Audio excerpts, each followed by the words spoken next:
Hey up guys, look what we've got here. Triumph Bobber Black. What a bike guys, what a bike. Apologies for how dirty it is. I got given it dirty, not that I mind. But yeah, it's in a bit of a state at the moment, needs a bit of a clean, but this bike is awesome. And let me just start off. Okay, I haven't watched any reviews on this or seen any videos, and I apologise if there's a wind noise and everything, but let me just start off and say that anyone that tells you that all these are good for is the odd poodle on a Sunday afternoon is talking absolute nonsense. There is no reason whatsoever that you can't get on this bike and tear the arse off the twisties, because you just can. There's plenty of poke, plenty of beans in the engine, plenty of power, and this thing handles. I mean, I'm not boasting about it, and I'm not the quickest rider, I don't get my knee down or anything like that. The pegs were scraping, and I know that's not necessarily my ability as a rider, it's the fact that the pegs are very low, but this thing is awesome, so much fun. But let's talk about cosmetics to start with. So it's got that big fatter front wheel with the twin discs on the front. The standard Bobber doesn't have that. Okay, the Bobber Black gets the black downpipes and the black exhaust, and you get the black engine covers and whatnot. So it's just a full all and out black version of it. This one's the ironstone, and as you can see, Triumph have done that lovely thing of putting warning stickers all over the tank. Spoked wheels as well, so it's got spoked wheels. Keep them clean because they'll annoy you. But yeah, the bike's amazing. Yes, it's not perfect, and there will be people out there with the niggles, so let's get the niggles out of the way. The seat and the rear shock is rough. Okay, it can be rough. Okay, but like I said, if you're tearing around the twisties, which this bike is more than capable of doing, then you know it doesn't matter. It just doesn't matter, because if you've got a sports bike and you compare it with a sports bike, that's going to be stiff as chuff anyway. Another thing, tall riders. This bike, in my opinion, is not great for tall riders. For people that I've spoken to that are that little bit taller, this bike is not the one to go for, because I'm not very tall, but riding it round here for the last half an hour, I can feel it in my hips. And I imagine tall people, their knees must be up by their ears. The seat, it's adjustable.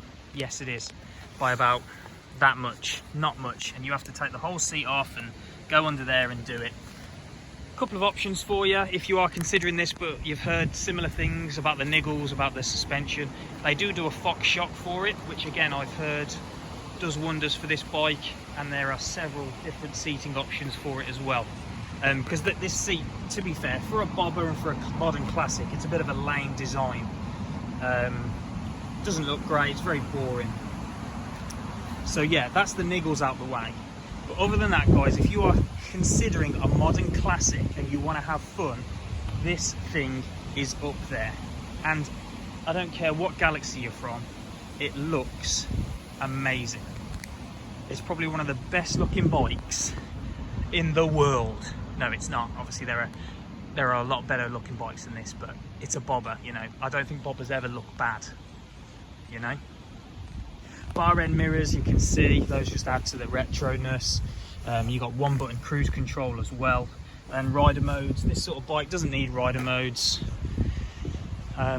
Yeah, I know the market requires and demands rider modes at the moment, but this thing doesn't need rider modes. It's got rain or road.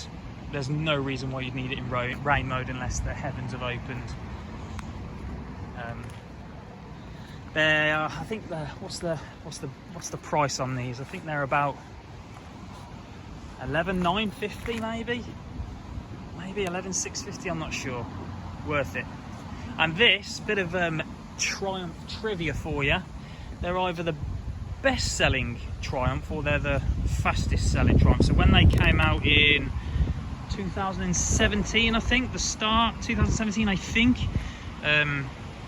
Triumph sold more of these quicker than they've sold anything else. And after you ride one of these guys, you can understand why. And yeah, you can't carry a pillion, but why does anybody ever want to carry a pillion? Let's be honest. It's not a touring bike, and that's another criticism of it, another niggle. I mean, it costs about £9 to fill that tank up. £9. It's not the biggest tank. I spoke to someone the other day who'd bought one. He's averaging about 100 miles out of one of these. You can, just a bit of technical technical data for you. You can put a Speedmaster one on there. You just have to change something to do with the fuel to let the bike know it's got a slightly bigger fuel tank. Not really know much don't really know much more than that. And obviously the Speedmaster is basically the same bike, but dressed up a little bit different with a pillion. It's designed for a pillion, and is, I suppose, Triumph's go at trying to compete with some of the cruisers that are coming out, that are out. But Brembo brakes as well, and the motor, it's divine. It's lovely. It really is. It sounds great as well. Let's do the obligatory rev. Let's get it started. Let's get it started in here. I'm excited, guys. Sounds great.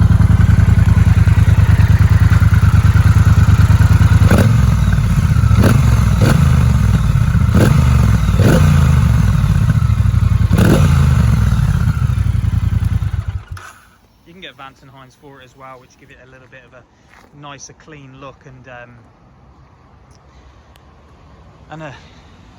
nicer sound, but still sounds amazing as it is.